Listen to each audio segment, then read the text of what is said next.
अस्सलाम वालेकुम foodies and welcome back to our channel Chop Chop. आज मैं लेकर आई हूँ आप लोगों के लिए एक ऐसी रेसिपी जो कि कंप्लीट हेल्थ टॉनिक है।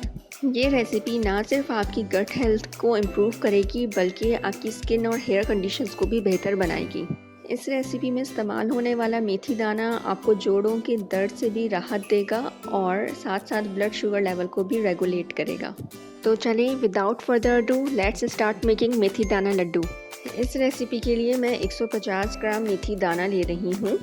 मेथी दाना को आपने अच्छे से वॉश करके धूप में सुखा लेना है। जब ये बिल्कुल अच्छे से ड्राई हो जाए तो फिर आप एक पैन लें और हल्की आंच पे इसको ड्राई रोस्ट करें। जब ये ड्राई रोस्ट हो जाए यानी इसमें से हल्की सी खुशबू हल्की हल्की मध्यम सी खुशबू आने लगे और इसका कलर चेंज होने लगे तो फिर आप चूल्हा बंद कर दें और इसको प्लेट में निकाल कर ठंडा कर लें। जब तक मेथी दाना रूम टेम्परेचर पर आता है हम 100 ग्राम तिलों को सफ़ेद तिलों को भी ड्राई रोस्ट कर लेते हैं। अब यहाँ तिल भी ड्राई रोस्ट हो चुके हैं तो हम इसे भी रूम टेम्परेचर पर ठंडा कर लेंगे। और यहाँ मेथी दाना जो है वो ठंडा हो चुका है तो इसको हम ग्राइंड कर लेंगे।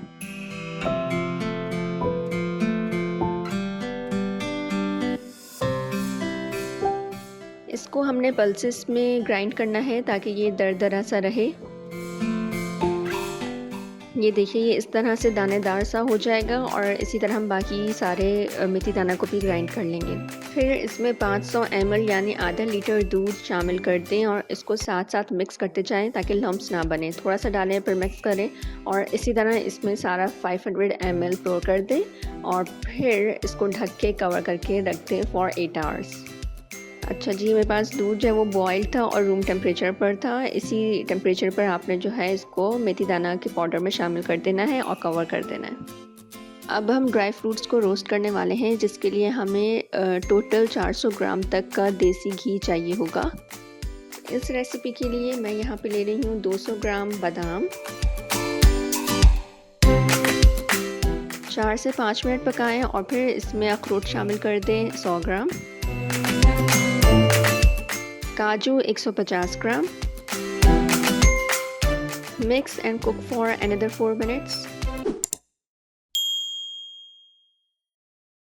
फिर इसमें शामिल करें 100 ग्राम पिस्ता। अब इनको तकरीबन 4 मिनट्स और कुक करें और फिर इसको पेपर टॉवल पे निकाल लें।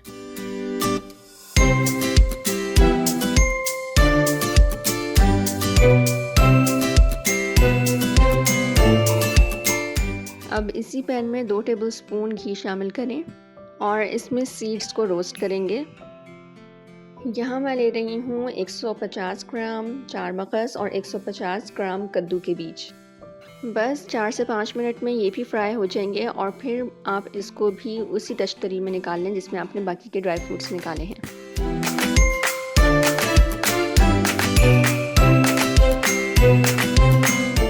अब फिर से आपने 3 से 4 चम्मच जो है देसी घी लेना है और उसमें शामिल करना है फूल मखाने 50 ग्राम। ये आप अपनी मर्ज़ी से भी क्वांटिटी ज़्यादा भी कर सकते हैं, 100 ग्राम भी ले सकते हैं आप इसे, लेकिन मैंने यहाँ पे 50 ग्राम लिया है। आपने इसको बिल्कुल लो फ्लेम पे कुक करना है और इतना कुक करना है कि ये क्रिस्पी होने लगे, बिल्कुल क्रिस्पी होके चूरा चूरा होने लगेंगे। देखिएगा ये टेक्सचर इस तरह के हो जाएंगे तो फिर आपने इसको निकाल लेना है। ये मैं इसको तिलों के ऊपर ही निकाल रही हूँ जो हमने शुरू में ड्राई रोस्ट किए थे, उन्हीं तिलों के ऊपर मैंने फूल मखाने निकाल लिए हैं। और अब अगेन हमने घी लेना है। अब यहाँ पे घी ज़्यादा लेना था, मैंने गलती से कम घी लिया लेकिन मैं ऑन ऑफ फिर इसमें डालती जा रही थी क्योंकि अब हम इसमें फ्राई करने वाले हैं गोंद को।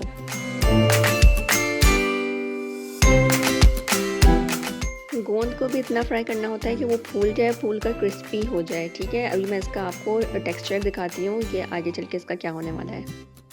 ये देखिए यहाँ पर ये फूलना शुरू हो गई है। इसी तरह से सारी गोंद हो जाएगी। अगर मैं ज़्यादा घी डालती तो एकदम ही सारी की सारी फूल जाती आराम से, कोई मसले की बात नहीं थी। अब जो गोंद तैयार हो चुकी है उसको मैं निकाल रही हूँ। बाकी को मैं थोड़ा सा और रोस्ट करूँगी, घी में फ्राई करूँगी और फिर उसको मैं निकाल लूँगी। यहाँ हमारे सारे मेवे शेवे ड्राई फ्रूट्स वगैरह सब तैयार हैं। तो अब हमने इसको करना है ग्राइंड। तो सबसे पहले मैं फूल मखाने और तिलों को एक साथ ग्राइंड करने वाली हूँ।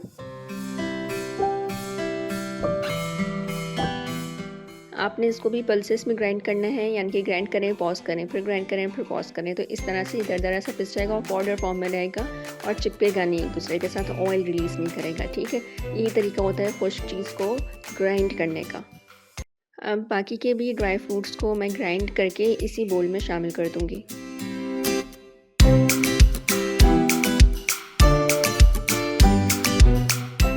अब जो मेरे पास गोंद है, गोंद को मैं कुंडी में पीसूँगी ताकि जो है मेरी मशीन को अफेक्ट ना हो कोई भी, तो इसको कुंडी में पीसना बेहतर है। इसको जल्दी से मैं इस तरह पाउडर फॉर्म में पीस के इसी बोल में शामिल कर दूँगी।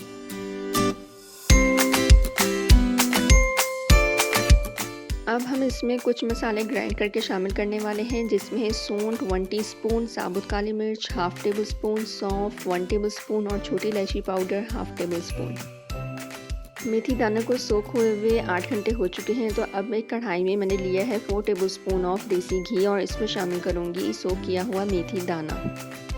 इसको अब आपने अच्छे से भूनना है हल्की आंच पे, और ये तकरीबन लेगा 30 to 40 मिनट्स अच्छी बुनाई के लिए। अब चूँकि इसको दूध में सोख किया हुआ था और हम इसको भून भी रहे हैं घी में, तो इसकी कड़वाहट बिल्कुल ख़त्म हो जाएगी। जब इसकी रंगत कुछ इस तरह से हो जाएगी, दैट मीन्स इसकी भुनाई अच्छी तरह से हो चुकी है, तो अब हम चूल्हा बंद कर देंगे और इसमें शामिल करेंगे बाकी के इंग्रेडिएंट्स, जिसमें है 200 ग्राम ग्रेटेड नारियल और 50 ग्राम खसखस।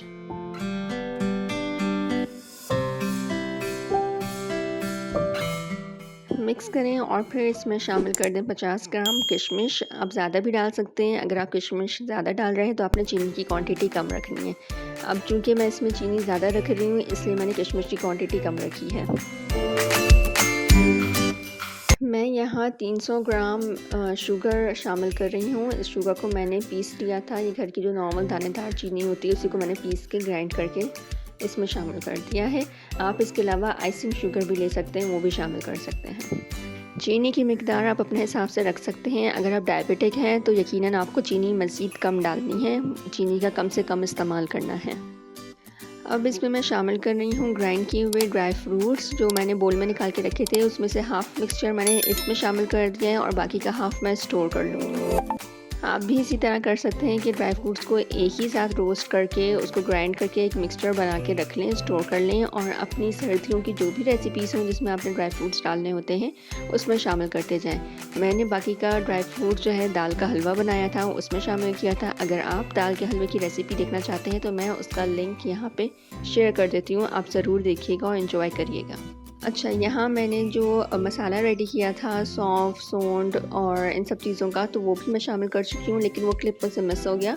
लेकिन आपने इस स्टेज पे वो सारा मसाला इसमें शामिल कर देना है।